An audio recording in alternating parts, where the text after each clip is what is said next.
friends, David Paulides, Can-Am missing, and I wanted to show some friends on the cruise. Gave Huck this beautiful scarf with a Bigfoot on it, huh, Huck? He's a good girl. He's a good girl, yeah. You got your scarf, yeah? Okay, you can lay down. Here, come on. Come on, let's lay down. Let's lay down. Yeah, he's a good girl. Well, I gotta tell you that people on the cruise were super nice. Super nice. And I'm indebted for the kindness that was shown over and over by the friendly nature that I saw routinely, and I mean routinely. So for everybody that was there, thank you for being such a kind soul. And talk about the cruise a little bit, give you an update on some other things, but some people on the cruise really struck me on a different chord. A man named Jason came on the cruise with his wife. Jason was from New Mexico, retired military man. And he gave me this, kind of a jersey thing, says Paulides, Ben's number on the back. Then it says, my favorite sport is hockey. And there's Huck, wearing a Miami uniform, where Ben went to school. And he also gave me one in white. Yeah, that's you, isn't it, Huck? She got up and take a look. And Jason, just a fan, came up, talked, got to know each other during the week. When he gave me those jerseys, it was either the next day or the following day. I was showing the movie that I made. And I showed those jerseys to the audience, and I said, you know what I'm going to do with this jersey? I'm going to lay it over a chair right in that front row. Just like Ben was here watching the movie. And I did. And it seemed like such an appropriate thing to do. I don't know. Jason, thank you. I greatly appreciate it. There were a lot of things that were done for me during the week that I'm highly touched by. People dropped by all kinds of things, and another one of those major milestone moments was a man, a retired LA County sheriff, got with me, and he had followed some of the cases that I talked about and worked over the last several years. And one was about a young boy who disappeared in the woods in 1947. And Kelly tracked down the Life magazine that the picture was in, that I showed you that I showed you in the past. And there it is in a Life magazine. The clarity on this is unbelievable. What I want you to look at is, look at his eyes. This boy's chest, he isn't scratched up. He's sitting there in the middle of the woods, a long way from home. And this bloodhound found him. The picture's amazing. How Kelly found it, I have no idea. But my gosh, what a kind thing to do. And I told him that. I said, you know, you didn't need to do that. But darn, I'm going to put that up because you know what? It's like a cornerstone of my work. Which is probably why he did it. It struck him the same way. And we hung out a lot during the week as well. And in a minute, I'm going to talk to you more about the cruise. But I really want to bring up an update on a case that's near and dear to all of our heart. That's Lilly and Jack Sullivan that have been missing from Nova Scotia, Lansdowne. Nova Scotia. And just to remind you, they went missing May 2nd of this year. 4 and 6 years old. They lived with their parents on a trailer on this piece of property. It's kind of in the middle of nowhere. Woods surrounding it. They lived there for a while. Well, morning the parents wake up and the mother reported the kids missing at 10 o'clock in the morning. And I've done several videos about it. RCMP came out. I've talked about what I thought about their searches and how they proceeded to make mistake after mistake after mistake.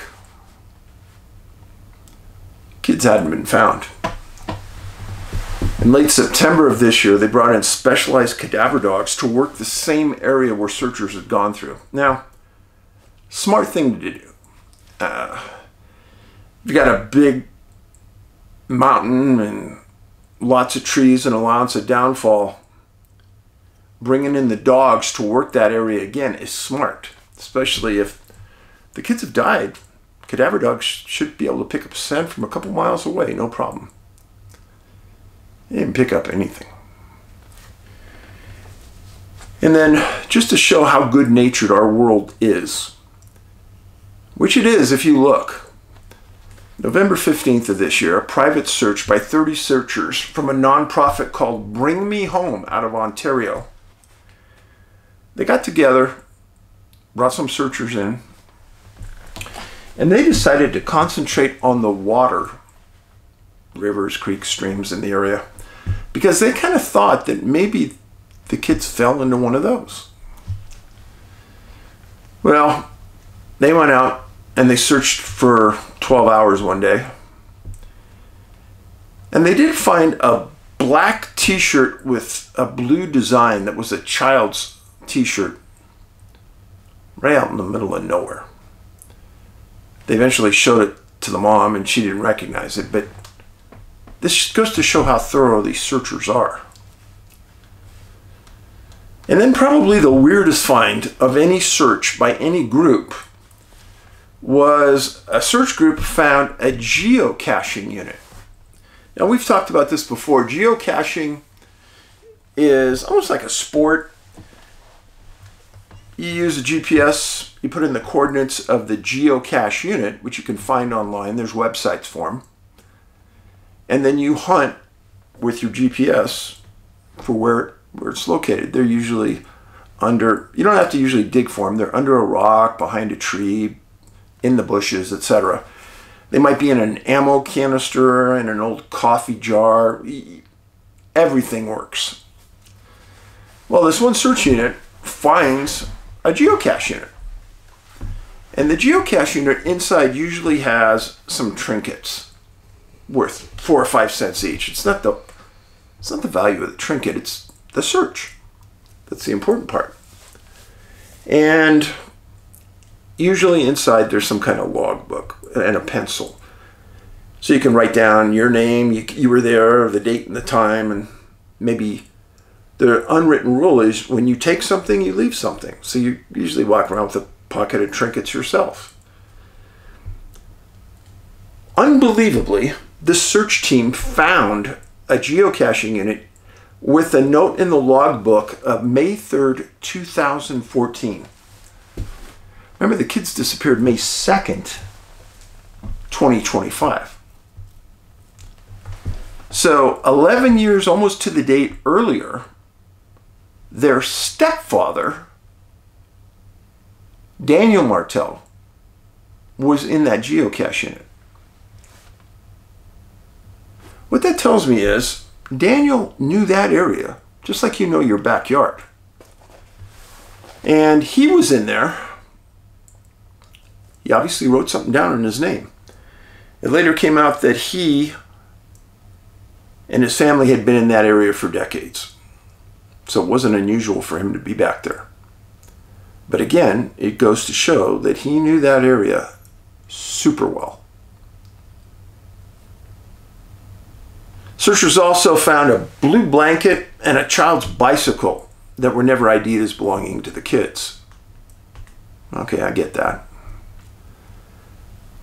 And then another group found a blanket that was wrapped around some small bones. Yes, that would be very troubling if I was a searcher. And that search team handled it appropriately. They called in an anthropologist. They later ID'd the bones as being an animal. But the right way to handle it. You don't make guesses about things like that. You handle it like a crime scene. Now, the closest town to this entire area is Lansdowne, Nova Scotia. Not a big town itself. And what I've said before is that when these searches happen in very rural areas, it's hard to get people to commit to going back and back and back. One article recently stated, an absence of evidence is evidence. Correct. Meaning they found essentially nothing on this, which is evidence of itself. Now, if you find nothing, does that mean the kids were never there?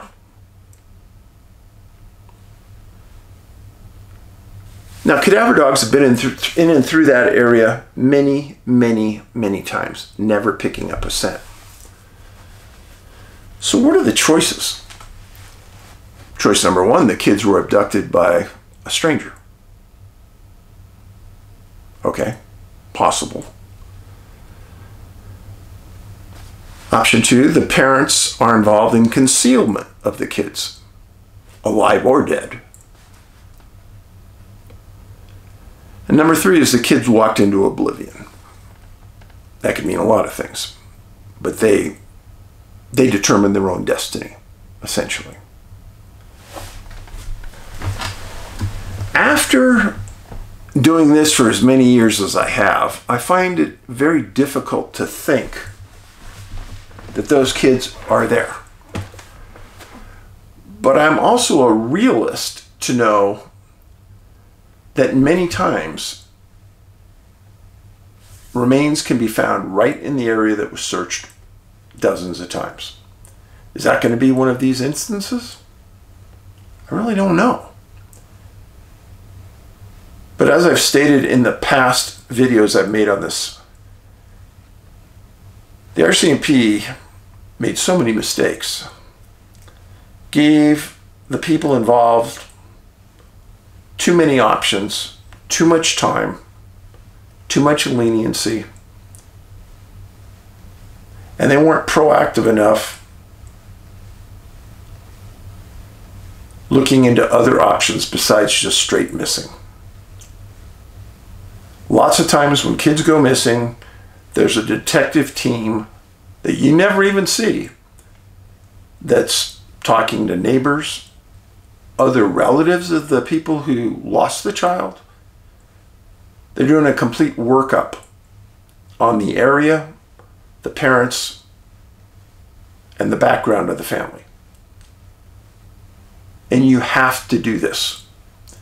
And it isn't demeaning to the family. It's doing your job. And I think that's where the RCMP failed. Not that I'm accusing the parents of anything, no. As an example, what if the kids were taken by a friend or an associate, not an associate, a friend or a work associate of mom and dad? Maybe they never thought that this person would do it, but maybe then again they didn't know the background of the people. What if they had convictions for child molesting, child abduction that the family would never know about? And unless you did the background work as an officer or a detective, you'd never know. All right. Now, so Lilly and Jack are still missing. Case is still open.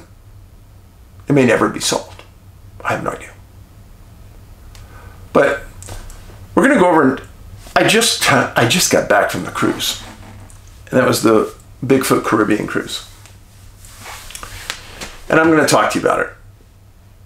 So I hosted 3 dinners on the cruise that were set up by the organizers. So you join the cruise and you can sign up to have dinner with me and a group of people. And usually at these things, when I sit down at the very beginning, everyone orders, and I ask everyone to go around the room, the table. Usually I have 10 to 12 people.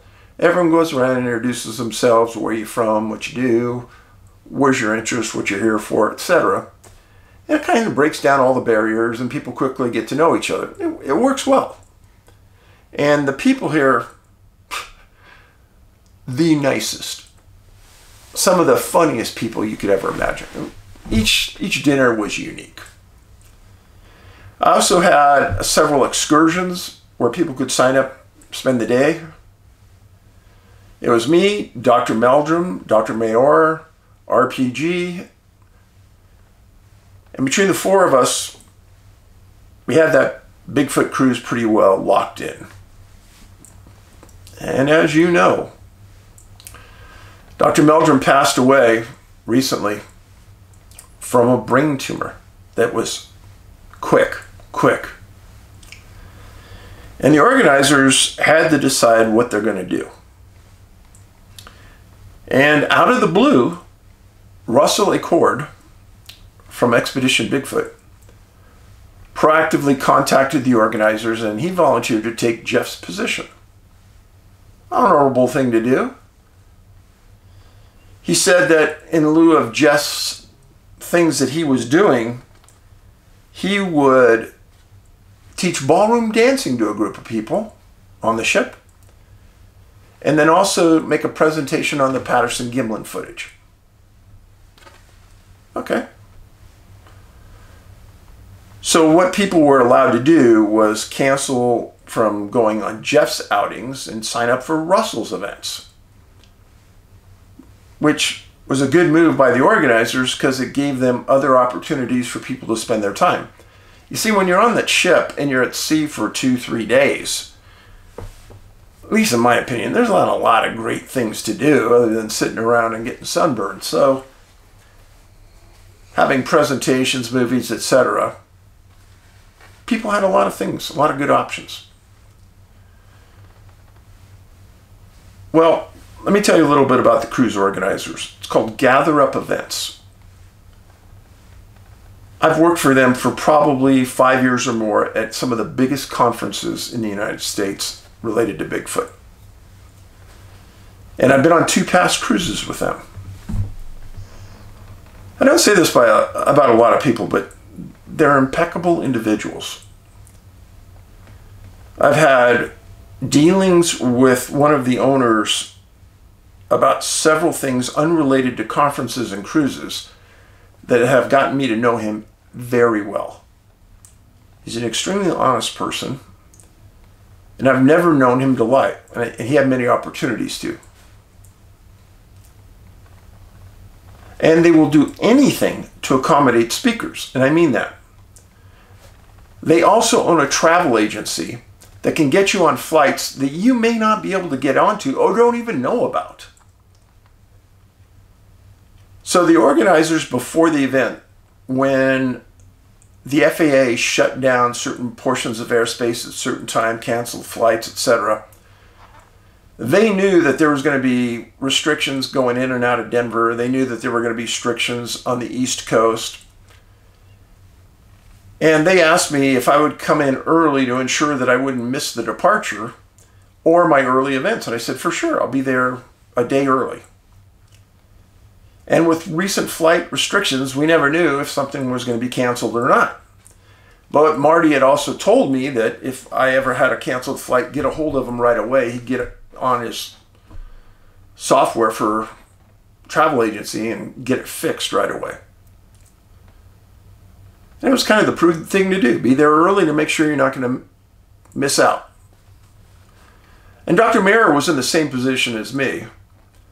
And she was able to make her flight out of New Jersey to Florida in time. Now, Russell was asked to fly in a day early, and he refused. This is all per the organizers, not my knowledge. This is what they told me. He He said his wife was flying from Utah to New Jersey to meet him. Where the organizer said that was a needless leg of a journey that made it more practical to get the flight canceled. Just have her fly from Utah straight to Florida. And he said he wouldn't do that.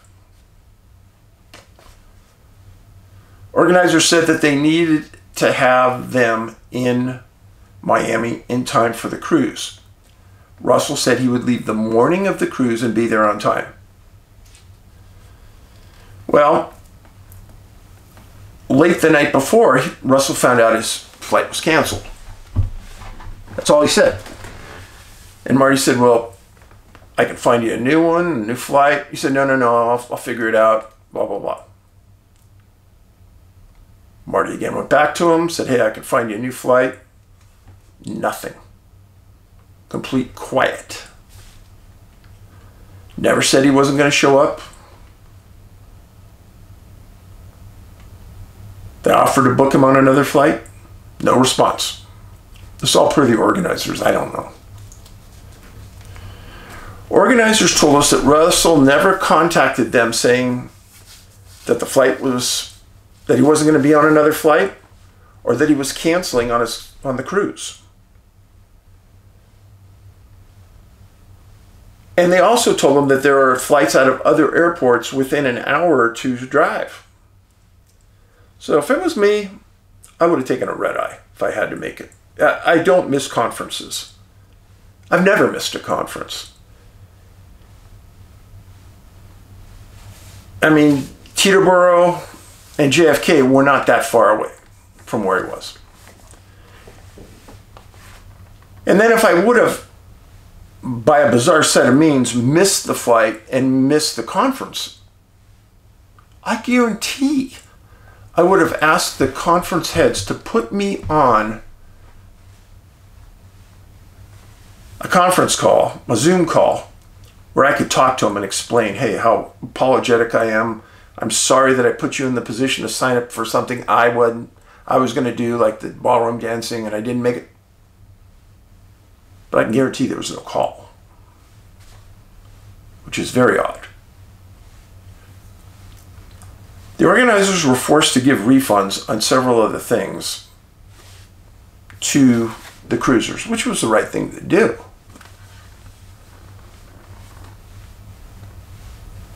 I do not know Russell. I've never spoken to Russell. And I'm just telling you what I've known from talking to people in that inner circle. Dr. Mariah Mayer is on Expedition Bigfoot with Russell. She said Russell and her talk all the time. And he hadn't called her at all. Didn't say he wasn't coming. She was expecting to see him on the trip. Nothing.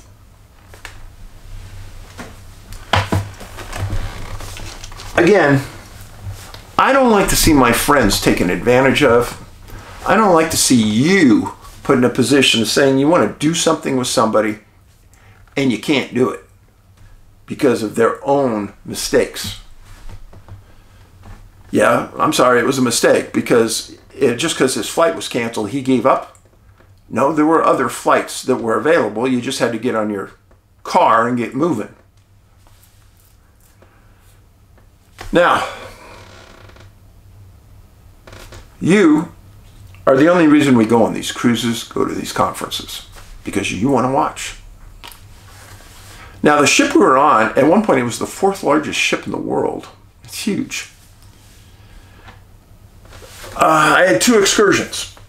Both of them were snorkeling related. They were fun. On one of the excursions, Mrs. Meldrum was on my boat. And the last time I'd seen her was on the Bigfoot cruise to Alaska when Jeff got emergency evacuated off for intestinal issues. So I went snorkeling with the group, came back a little early. To me, the snorkeling wasn't that good. And she was on the boat. She was the only one on the boat. So I got dried off and just went and sat down next to her. And We had a private conversation that I'm not going to tell you everything we talked about, but I'll tell you something. It's one of the very few times I've ever had private time with her. First of all, very smart lady. And she went through hell. Her husband had some serious medical conditions those last few years. And if I'm ever fortunate enough to have a spouse, in a lot of ways I hope that she's just like her. Because she was an advocate. She was pushing for Jeff all the way.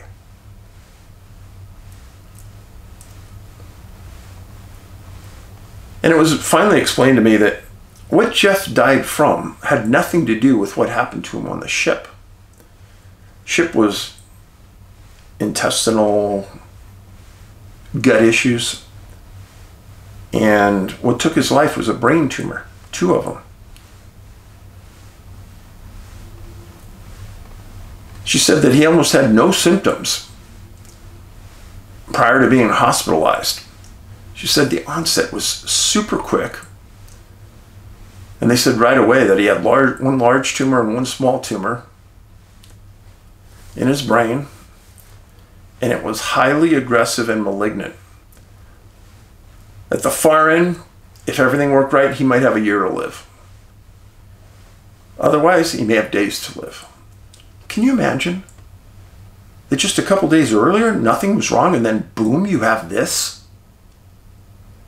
And you got to remember something. Jeff was a Latter-day Saint. He was a Mormon. He didn't smoke. He didn't drink. In a short period of time, Jeff passed away. We talked about the devastation to his family, friends, Bigfoot community. I truly feel blessed to have that time with her. I'm leaving out a majority of the conversation because it was private.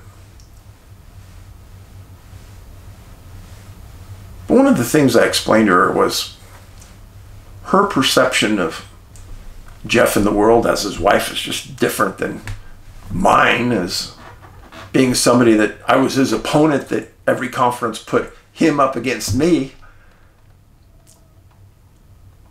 But one thing I told her was every time I saw Jeff, I'd give him a hug. Because Jeff made me a better person, a better debater. And Jeff probably did more for the Bigfoot world than anyone. And he brought credibility and the academic world to the table. Where's the rest of the academics of the world on this topic? A bunch of cowardly people sitting behind their desk, pontificating, afraid to go into the woods and really, truly find new science and new evidence of a new being.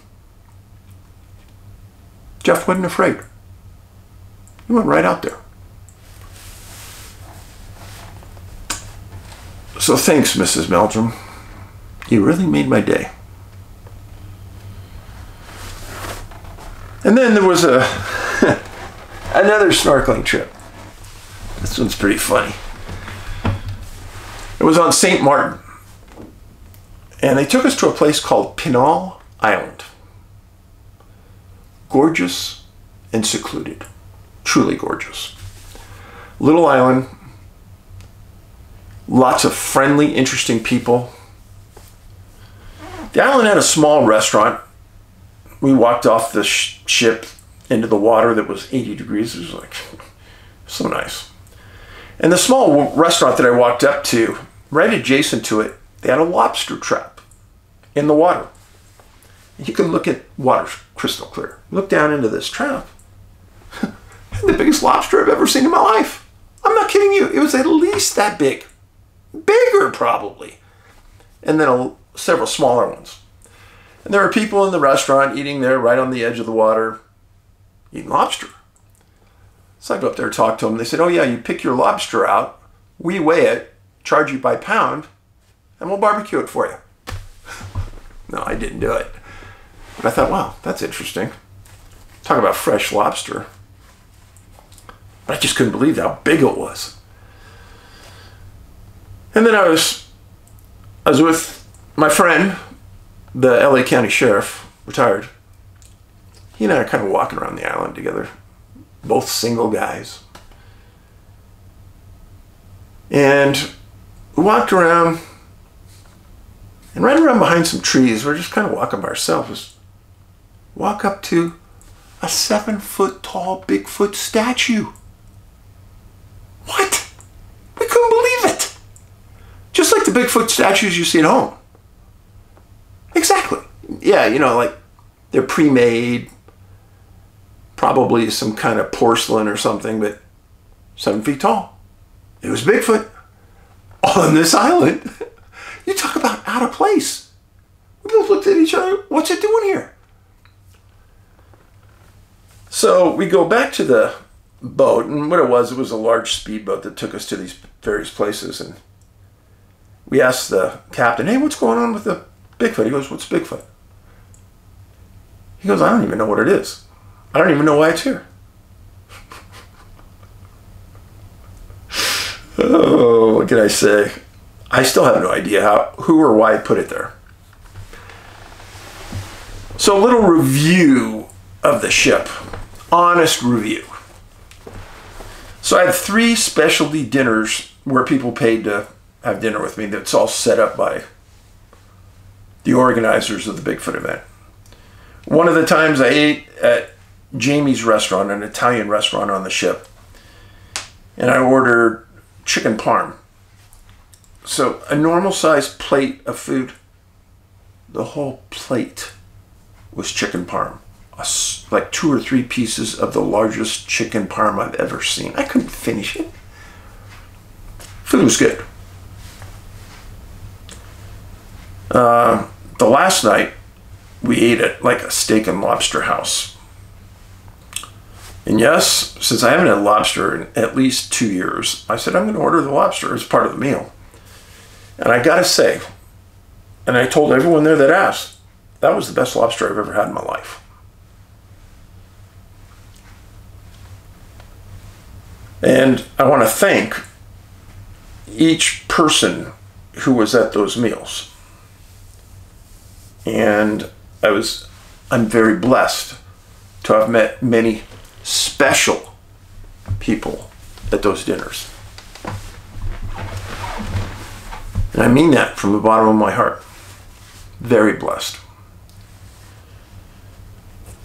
I never ate dinner at the main dining hall. So as a cruiser, when you get on these ships, you can eat at the main dining hall where you sit down and they serve you. Or you can go upstairs and eat at a giant buffet. Oh, it's big.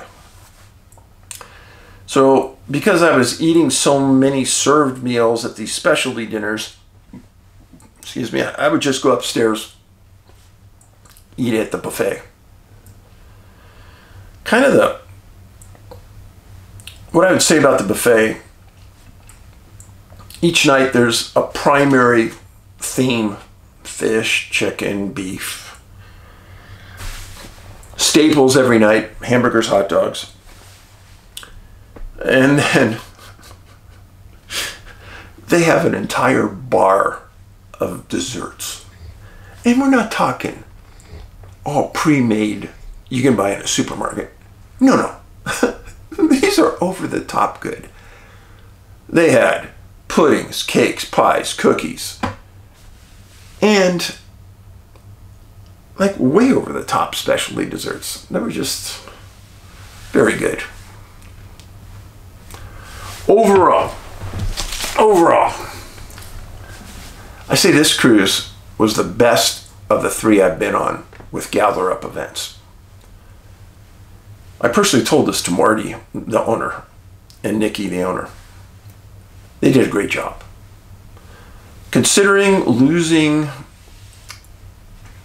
Russell, they bounced back. Their logistics, the way they handled things was just amazing. Now, I want you to go to Gather Up Events. Why? Pay attention. One of the last nights, Marty had me come into the room, and they were going to have a talk about the Alaska Bigfoot cruise for 2026. But it isn't just the Alaska Bigfoot cruise. It's the Missing 411 Alaska Bigfoot cruise.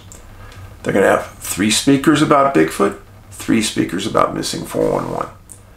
First time a cruise has my stamp on it. It's going to start September 11th, 2026, leaves from Seattle for 7 days. I've done this cruise twice. I told Marty, personally, it was my personal thoughts. Do the Alaska cruise every year. Let's not go back to the Caribbean. I just love Alaska. Well, anyhow, we gave a presentation to the attendees. You didn't have to come, but many did. And the number of people afterwards that signed up with Marty and Nikki for the Alaska cruise was overwhelming. So thank you. It looks like it's going to be a huge success. And I'm giving you the early warning because I think it's going to sell out within the first 3 or 4 months. Go to Gather Up Events, look at the Missing 411 and Bigfoot Alaska Cruise 2026. It's on their website. It'll be a blast. It will be a blast. And I have already started on that presentation. There are going to be some huge surprises for you. Just like the surprise on this ship was the movie. That's right. Nobody expected that I'd preview a movie on the ship, right? But I did. And by the way, the ratings on the movie, over the top good. So thank you for all the attendees. And the premiere will be of the movie November 28th. You can still sign up right now. Go to missing411.com. And if you're in that greater Seattle area, easily you can make it. And we hope to see you there. For all of the cruisers who were polite enough to say hello and come around and hang out, you guys made my week so well, so fine. And there were a few of you that really changed the whole week for me and made it great. And you know who you are. Thank you. Paulides out.